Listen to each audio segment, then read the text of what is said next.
Hola, ¿qué tal? Esta es la clase número 19 de Filosofía y Educación.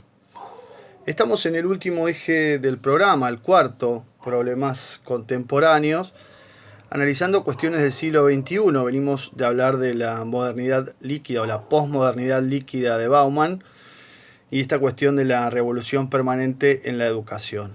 Y vamos a hablar ahora de un filósofo eh, conocido, muy polémico, Peter Sloterdijk, eh, y su libro Ira y Tiempo, que es del 2010, el original es del 2006. Peter Sloterdijk es un filósofo alemán, nacido en 1947, un tanto excéntrico, ¿no? Irreverente, polémico, ensayista, y me parece que nos va a servir para analizar algunas cuestiones, sobre todo del capitalismo en su versión actual, que es el neoliberalismo. Bien, este libro, Ira y Tiempo, bueno, justamente analiza un poco cómo se ha ido transformando esto que él llama timos. Timos es una palabra griega que ahora vamos a analizar, frente al eros, ¿no? La fantasía del capitalismo que nos lleva a una situación de engaño permanente, ¿no? De estar buscando una supuesta felicidad. Y este tema del capitalismo actual en su versión neoliberal se condice mucho con lo que vamos a ver después, el texto de Wendy Brown, El pueblo sin atributos, ¿no? Estos dos textos son bien políticos y van a la cuestión directa del neoliberalismo y cómo modifica nuestra escala de valores y nuestra vida misma. El primer apartado que tenemos para analizar se titula Dispersión de la ira en la era del centro. Y acá aparece el concepto de ira, que para Sloterdijk no es ni bueno ni malo, no es buena ni mala la ira, sino que es una suerte de energía concentrada, ¿no? Que se va acumulando y que la cuestión es cómo se canaliza, en qué se canaliza, a dónde se lleva esa ira. Y en la era del centro es la referencia al contexto político después de la caída de la Unión Soviética, ¿no? Es decir, la caída del comunismo real en la década del 90 genera un giro hacia el centro de parte de los partidos de izquierda que se vuelven más bien reformistas, se vuelven más bien gradualistas y abandonan la lucha o, digamos así, la perspectiva o la expectativa, digamos, de una transformación más radical de la sociedad. Y entonces, claro, todos se parecen al fin y al cabo y los partidos más progresistas o de izquierda se parecen a los partidos de derecha que se tratan de modernizar para poder seguir sosteniendo sus banderas. Y entonces el epígrafe cobra sentido, porque el epígrafe lo que dice es que están todos desencantados, ¿no? Los conservadores comienzan con el desencanto y los progresistas terminan en el desencanto y la crisis es general, ¿no? En eso están todos de acuerdo. El problema entonces para Sloterdijk es que no se sabe qué hacer con la ira, ¿no? Es decir, hay una ira acumulada en el pueblo y no se sabe cómo desatarla, y eso de golpe explica o explicaría el incendio de autos, las crisis en distintos lugares donde supuestamente estaba todo muy tranquilo, el enojo, la indignación, etcétera, etcétera. Esa ira no se puede canalizar ya en los partidos políticos porque están muy desprestigiados, obviamente, ni en los movimientos sociales que tienen esta cosa de que de golpe se enciende, pero después por ahí se apagan. Entonces no hay una perspectiva clara, dice Sloterdijk, acerca de qué hacer o cómo actuar. Y sino más bien una situación de lo que él llama retificación o puesta en red, que en realidad es como una suerte de dispersión. Se dispersa, ¿no? Se pierde en muchos puntos esa ira, que podría ser un signo de debilidad, ¿no? Y a pesar de la enorme miseria e injusticia que acumula el capitalismo en su fase neoliberal, donde acentúa cada vez más esa miseria y esa injusticia. Cuestión es que el timós, esta palabra timós, no logra estabilizarse y parece que la ira quiere aprender más, dice Sloterdijk. No ha encontrado una convicción firme, no ha encontrado todavía un punto en el cual centrarse y al cual tender todas sus fuerzas. ¿Qué es el timós? Bueno, el timós es una palabra griega que puede traducirse por alma, pero también por carácter, fuerza de ánimo, coraje. En definitiva es lo que impulsa a actuar. Y acá en este libro, Sloterdijk lo contrapone a la erotización, que viene de eros, que es propia del capitalismo y que refuerza la carencia y el deseo de objetos, de conseguir y de tener. Y ahora eso lo vamos a ver con un ejemplo muy, muy claro, muy preciso. Bien, en el siguiente apartado que tenemos, que saltea una parte respecto del primero, el capítulo se titula La erotización de Albania o la aventura del alma postcomunista. Y el punto acá es que, dice Sloterdijk, ha comenzado la época de la reproducción en serie del autoengaño. ¿Sí? Es decir, ha comenzado la época de las personas que se creen una fantasía, ¿sí? Y siguen el curso de esa fantasía o autoengaño. También le llaman privatización de las ilusiones, ¿no? Esta suerte de todas las ilusiones pasan a ser privadas, particulares, de cada uno. Y los ejemplos son tomados de países postcomunistas, ¿no? Que son países que formaban parte de la Unión de la República Socialista Soviética, o sea que venían del comunismo real y que con la caída de esta se independizaron y se volvieron capitalistas. En estos países, en la década del 90, aparece un nuevo lenguaje que es el dinero y se abandona el timós para dar lugar al eros, ¿sí? Siguiendo con esa contraposición que él marcaba. Hay una erotización. ¿Y qué es lo que se hace con ella, con la erotización? La estimulación de la carencia y el sentimiento de insuficiencia. Uno se siente mal por lo que no tiene, entonces quiere tener. Y ese tener remite siempre a el dinero, el dios dinero. Y ahora vienen los ejemplos, varios que él analiza. El primero es Rumania. En 1992 en Rumania aparece la fiebre del dinero con sistemas de inversión, ¿no? Que prometen grandes ganancias. Se trata de juegos piramidales o de bola de nieve, que lo que hacen es tratar de incorporar inversores, se reparten rápidamente las ganancias y claro, mientras se incorporan inversores no hay problema, pero cuando ya no se incorporan más inversores no hay más ganancias que repartir. Y entonces, en poco tiempo, ese sistema de inversión, ese fondo de inversión quiebra y deja a todos los inversores sin su plata.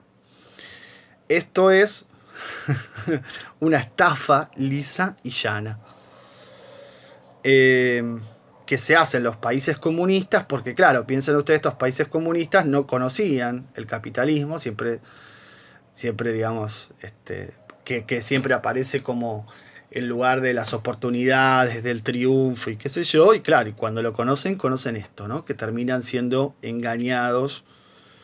El caso más extremo va a ser el de Albania. El segundo ejemplo que pone él es el de Charles Ponzi, que es un italiano de fines del siglo XIX, comienzos del siglo XX, que es un pionero. Al inventar este sistema lo hace en Estados Unidos y en unos pocos meses se vuelve millonario. Este sistema de generar un fondo de inversión e ir captando los ahorros de las personas y después declarar la quiebra y quedarse con toda la plata.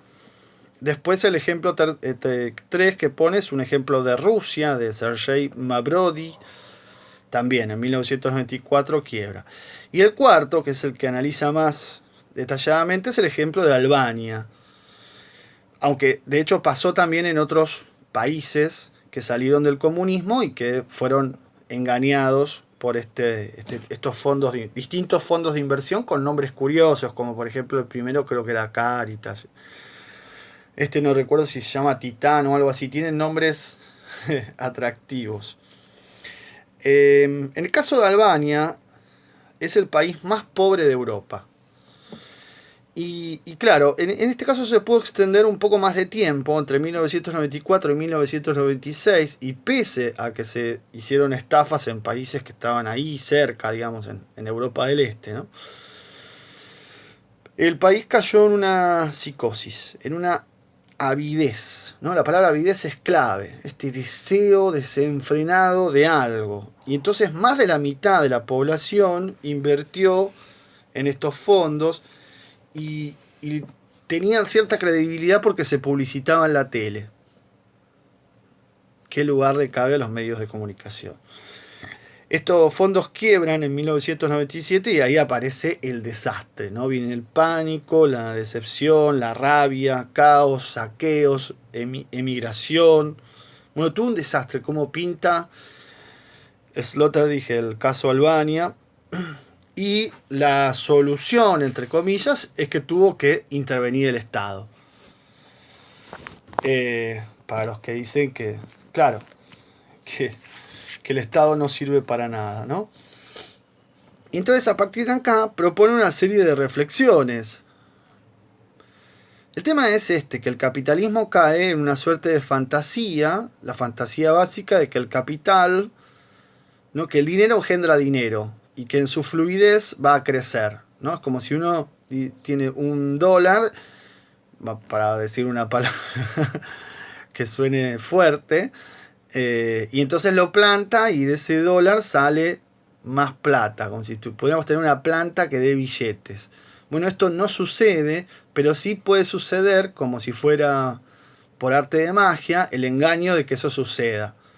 Y entonces hacerle creer a gente ingenua que si vos le das la plata va a obtener mucho rédito en poco tiempo y después quebrar, obviamente, ¿no? ¿Cuál es la fantasía? Que el dinero genera dinero por sí mismo y sin hacer absolutamente nada. Eso es el capitalismo especulativo, del cual ya venimos hablando con el texto de Deleuze, de la postdata, ¿no? El pasaje del capitalismo productivo al capitalismo especulativo.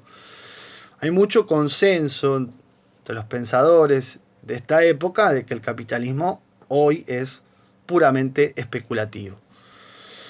O sea, no se basa, los valores que maneja no se basan en la producción ni por asomo.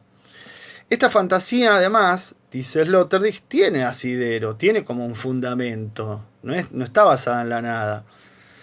Pero bueno, como forma una burbuja, y esa burbuja se hace grande, explota, y cuando explota, crisis total. Y entonces hay una distinción acá muy importante, como veníamos diciendo, entre capitalismo productivo y capitalismo financiero. Y por supuesto, el capitalismo financiero está lleno de partidarios de las ganancias fáciles, que generalmente hablan en televisión, son esos economistas que algunos usan pelo gracioso, otros gritan, otros ponen cara de serio, pero dicen todos lo mismo. Son gente de esta calaña atroz que dicen démosle plata a los ricos, más saquémosle impuestos, que eso va a reinvertir el país. Bueno, esa es la fantasía, es una mentira más grande. Nunca pasó, no hay un solo dato de que eso suceda, pero están todos los días machacando en televisión para que algo de eso suceda. Y estos partidarios de las ganancias fáciles tienen además la idea de que este capitalismo de la fortuna, donde la fortuna tiene esta ambigüedad de ser la suerte y también la riqueza, elige a los favoritos, elige a quién favorecer y a quién no. Entonces todos entramos a jugar, esto es como un gran juego, es una timba enorme, y bueno, hay algunos que ganan, y ahí están los que pierden. Y los que pierden, dice Sloterdijk, no se pueden quejar porque han aceptado jugar este juego de fantasía, han entrado en ese autoengaño. Ahora bien, y entramos en el tercer apartado que se titula Capitalismo Real, retraso en el colapso de los sistemas dinámico ambiciosos. Si uno lograra, ¿no? Tomemos el razonamiento que viene construyéndose con lo anterior. Si este sistema lograra que el engaño durara más tiempo, o sea, si se lograra ralentizar, ¿no? Esa palabra, si se lograra hacer más lenta la llegada de la crisis, entonces pareciera ser que ese sistema funcionaría bien. O sea, ¿o en qué sentido? Lograría mayores ganancias, ¿no? Es decir, si uno combinara este sistema de engaño y lo pudiera sostener durante más tiempo, lograría entonces una suerte de capitalismo, entre comillas, más estable, donde, bueno, sabemos que la crisis va a venir, la burbuja se va a pinchar y va a explotar, el reparto de ganancias se va a terminar en algún momento, pero tratamos de retrasarlo lo más posible, ¿no? Es decir, llevar este esquema, este sistema Ponzi, como le dice Sloterdijk, a un esquema más amplio, más amplio en el tiempo, ¿no? más amplio en lo duradero, digamos así. Entonces, este capitalismo de fortuna, que juega con la fantasía de la felicidad, ¿no? de un presunto bienestar que en algún momento va a llegar, no todos vamos a ser felices, con riqueza además, ¿no? Esa felicidad sustentada supuestamente en el tener dinero, creyendo que eso efectivamente es ser feliz. Bueno, nada más engañoso y mentiroso que eso. Este capitalismo de fortuna entonces toma el sistema Ponzi de crédito corto, de crédito y a corto plazo, que funcionó en todos estos casos a corto plazo, y le agrega una suerte de lentificación, es decir, va tratando de postergar lo más posible el colapso. Y esto es lo que se llama un capitalismo elástico, ¿no? De largo plazo, capaz de controlar, podríamos decir con Deleuze también, surfear la crisis, ¿no? Hacer que esa crisis no termine siendo una crisis final. Y siempre funciona con algo que tiene el capitalismo de su origen, que es la huida hacia adelante. Esta expresión, huida hacia adelante, tiene que ver con, bueno, hoy estamos mal, pero mañana vamos a estar mejor, ¿no? Esta idea, los gobiernos neoliberales la explotan al máximo en todo el mundo, ¿no? De, bueno, es el sacrificio que tenemos que hacer en la economía, el sinceramiento, ¿no? Lo que corresponde hacer para estar mejor algún día. Esa promesa de algún día se entrelaza con un mito de origen del capitalismo, que es el mito del progreso. Algún día vamos a estar bien. Claro, en el medio uno dice, bueno, pero ¿y si no llego al algún día? Bueno, mala suerte, mala fortuna en ese caso. Entonces, la promesa de felicidad, de un modelo de crecimiento ilimitado, ¿no? Como que puede crecer ilimitadamente, ¿no? Comerse el planeta en su crecimiento. Y un modelo como este, además, esta fantasía, capaz de entrar en todas las formas de vida. Esto es lo interesante. Si el sistema Ponzi funciona incorporando siempre nuevos jugadores, el capitalismo va a funcionar incorporando siempre nuevos jugadores. Y entonces aparecen los microcréditos, por ejemplo.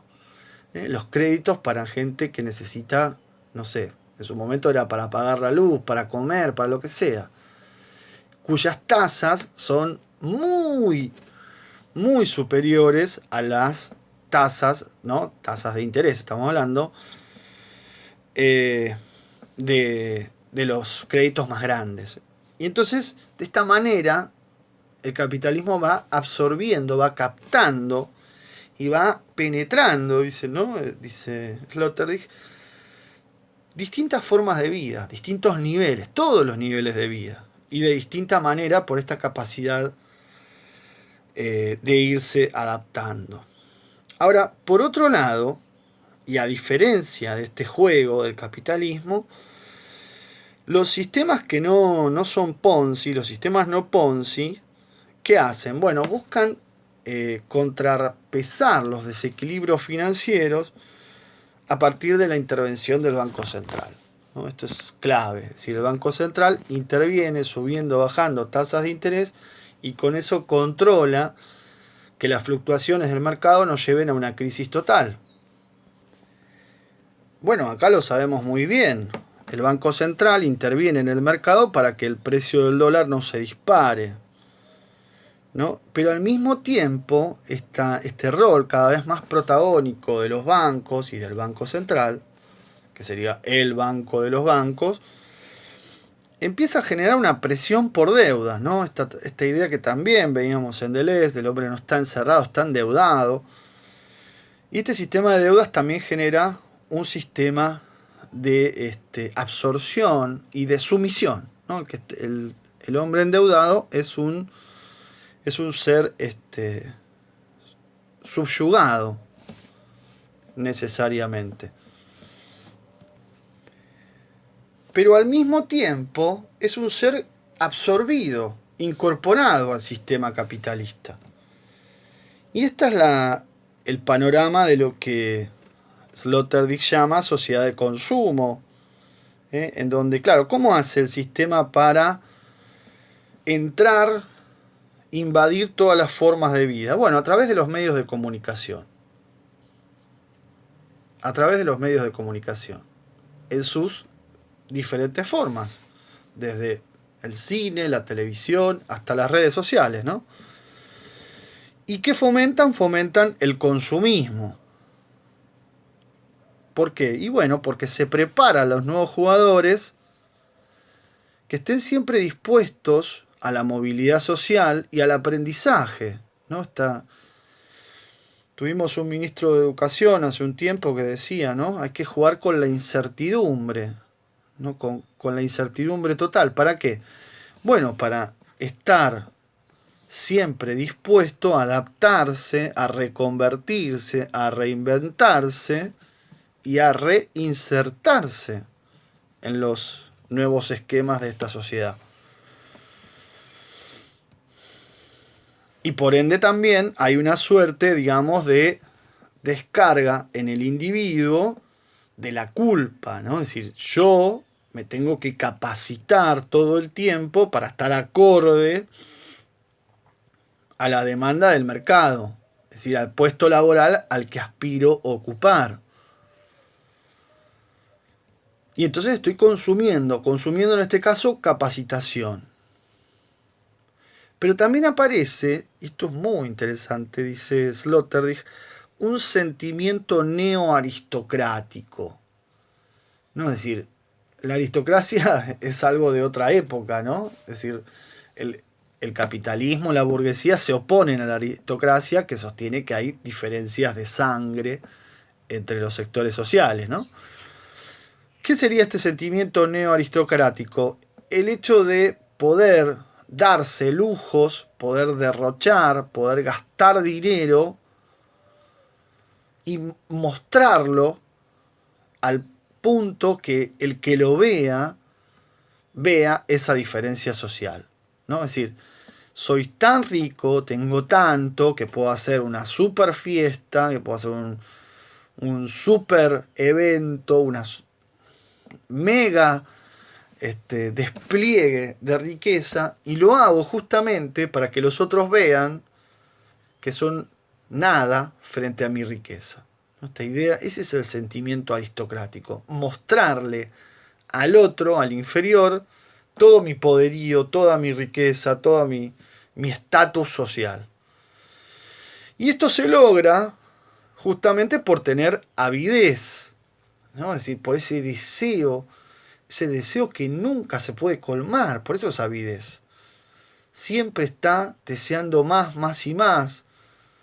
Esto se logra por el estar persiguiendo el éxito, ¿no? El único parámetro de la vida pasa a ser el éxito. Y esto se logra por una cuestión también, por un discurso de la meritocracia. Yo me lo merezco, ¿no? Esta idea de me lo merezco. ¿Por qué? Porque hice todo lo que tenía que hacer para tener esta riqueza. Entonces, no le debo nada a nadie, no estafé a nadie. Bueno, claro, los estafadores de los fondos de inversión también podrían decir, bueno, yo no obligué a la gente a que ponga la plata acá. Bueno, claro, sí, cierto. Esta idea de la meritocracia que, claro, con los gobiernos neoliberales cobra fuerza, ¿no? Los ricos no piden permiso.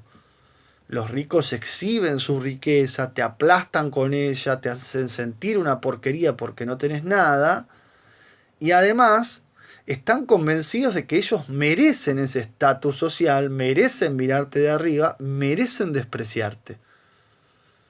Es decir, que la diferencia de clases, de modo tal que no se pueda, no, eso es la aristocracia, que no se pueda corregir, pues tendríamos que sacarnos toda la sangre, ¿no? de pobre o de rico para poder intercambiar clases sociales. No, bueno, la meritocracia lo que hace es legitimar la desigualdad, ¿sí? Y justificarla, quiero decir, justificar esa desigualdad y considerarse con derecho para enrostrársela al otro, es decir, al inferior. Siempre es al inferior. Bueno, a todo esto le llama Sloterdijk erotismo, ¿no? ¿Por qué? Bueno, porque entra en esta lógica de la carencia y de desear más y más y más. Y entrar en una rueda de ambición sin límite, ¿sí?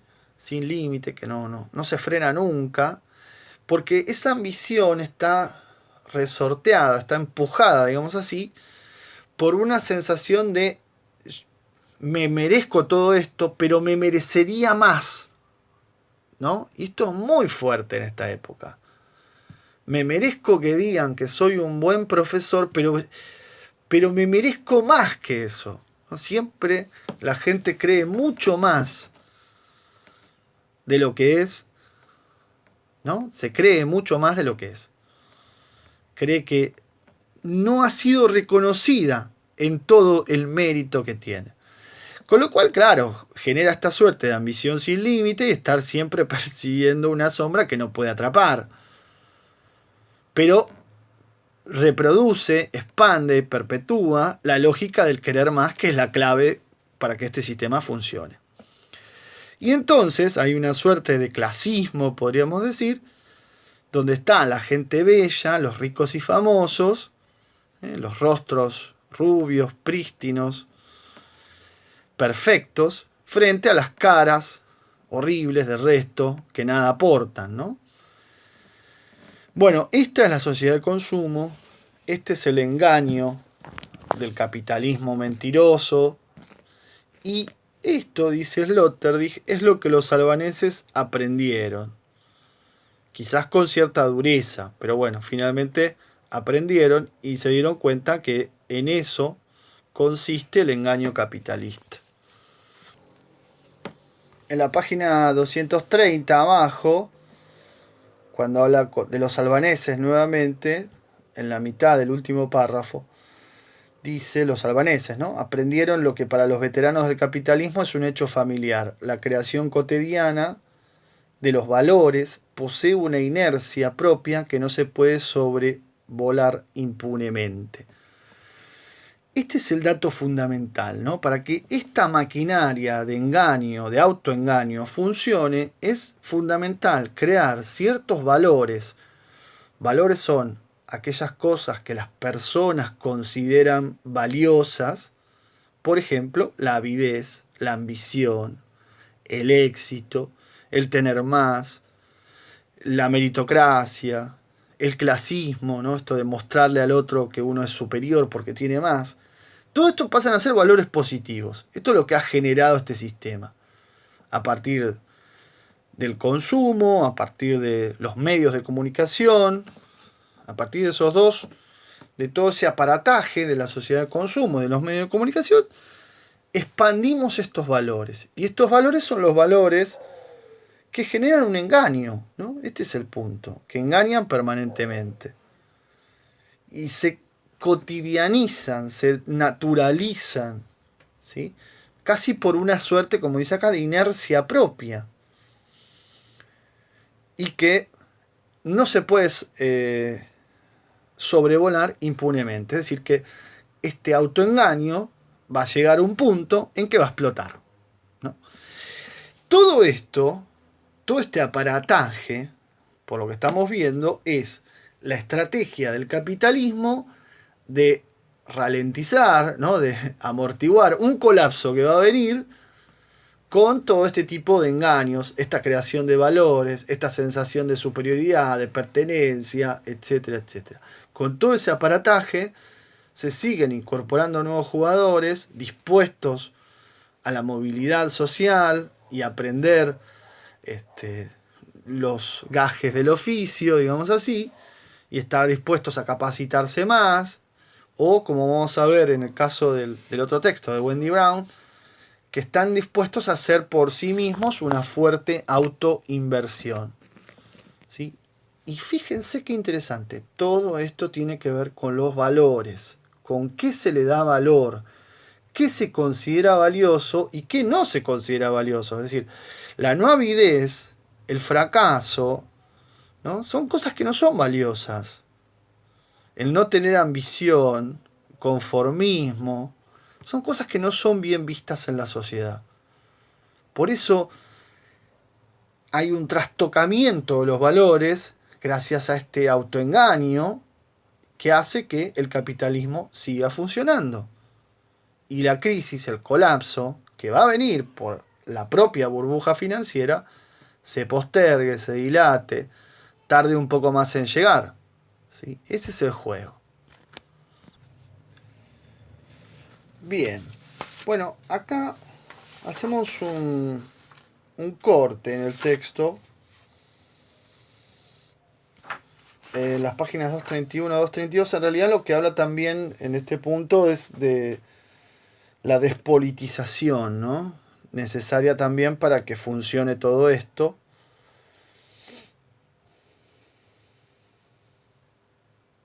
Bueno, pero vamos al cierre del texto para abreviar con los 3 mandamientos.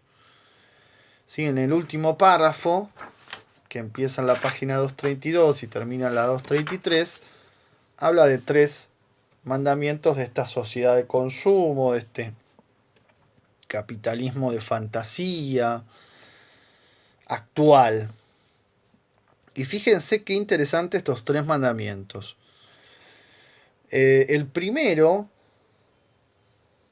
dice, debes desear y disfrutar todo aquello que otros gozadores te manifiesten como un bien deseable. Es decir, desea y disfruta lo que todos desean y disfrutan. Clave para estar enganchado con este sistema y reproducir sus valores y sus creencias. Segundo mandamiento, exhibición, ¿no? Mostralo, no tengas vergüenza. No tengas vergüenza, mostrá tu disfrute, exhibite. Nada de discreción, nada de guardarse. No debes mantener en secreto tu deseo y tu disfrute. Al contrario, tenés que mostrarlo todo el tiempo. Y el tercero, que es, podemos decir, el reverso de la meritocracia, o sea, el lado, la contracara necesaria de la meritocracia, ¿no? La meritocracia viene a justificar el lugar que cada uno tiene por un supuesto mérito únicamente individual. Por ende, la culpa del fracaso, en caso de que hubiera fracaso, también va a ser únicamente individual. Solo vos tenés la culpa del fracaso, ¿no? A nadie más que a ti atribuirás los eventuales fracasos en el concurso por obtener el acceso a los objetos de deseo. Esta es la perversión del sistema, claro, que justifica ganadores y perdedores por el simple hecho de haber aceptado entrar en este juego, ¿no? Ahí es cuando el fracaso es el momento en donde cae la ficha Y uno dice, ay, pero yo creí que esto iba a dar fortuna para siempre, ¿no? Esta idea de que el dinero iba a generar más dinero para siempre, y caes de golpe en la cuenta de que no, de que el dinero fácil no es para siempre, pero ahora entonces este sistema no tiene la culpa de eso, sino que vos individualmente tenés la culpa de haber fracasado. Y el hecho de tener la culpa individualmente, indirectamente absuelve al sistema mismo, ¿no? Porque el problema pasa a ser solo de uno. Es uno el que no se adaptó, no se capacitó, no estuvo dispuesto a jugar, no supo hacer elecciones exitosas, etcétera, etcétera, etcétera. Bueno, y redondeando entonces y cerrando esta cuestión lo más brevemente posible. ¿Qué hacemos con la ira? Esta ira contenida que proviene de la injusticia, ¿no? Este sistema injusto que hiperretribuye, como dice Sloterdijk, a unos pocos y excluye cada vez a muchos más. ¿Y qué hacemos con el análisis de los países poscomunistas? Es decir, cuando uno lee esta parte donde habla del caso de Albania y de otros casos anteriores, siente como, bueno, ay, pero qué ingenuos que son. ¿Cómo le van a dar la plata a alguien creyendo que eso le va a dar ganancias fáciles porque sí? Y que va a tener devolución con intereses. Que lo que te devuelven son intereses, pero después no te devuelven el capital, ¿no? Ahora, si uno conoce gente que ha hecho eso, conozco, claro, este es el punto. Parece ingenuo, pero también es súper seductor, porque si de golpe, en las primeras semanas o en los primeros meses, aparecen esas ganancias fáciles, todos nos quedamos enganchados con ese juego. Y lo mismo pasa con el endeudamiento, digamos. Si me prestan plata, me prestan plata, me prestan plata, ¿y después qué me van a pedir? Eso nadie lo pregunta. Ahí está el autoengaño. Entonces, nos parece ingenuo lo que pasó con los albaneses, el país más pobre de Europa, pero visto a nivel macro, es lo que el capitalismo está haciendo con todos nosotros, engañándonos con una promesa de felicidad, de éxito, generando deseo, generando sensación de carencia, de querer cada vez más, ¿no? De estar buscando una posición económica que no se logra. ¿Y cuál es el punto ahí clave? Es que ha trastocado, ha modificado, ha sacudido y nos ha impuesto sin que nos demos cuenta, o por lo menos hasta ahora no nos damos cuenta, una serie de valores, o sea, que nosotros consideramos que son valores, que es un valor positivo, ser exitoso, tener plata, estar persiguiendo un estatus social, y de esa manera quedamos enganchados sin que nos demos cuenta y sin que lo sepamos, hasta que un eventual colapso nos pinche esa burbuja y nos haga dar cuenta de todo el autoengaño que, si lo pensáramos bien, lo deberíamos haber sabido desde el principio. Bueno, dicho todo esto, con gran alegría, seguimos la próxima con el texto de Wendy Brown, El pueblo sin atributos.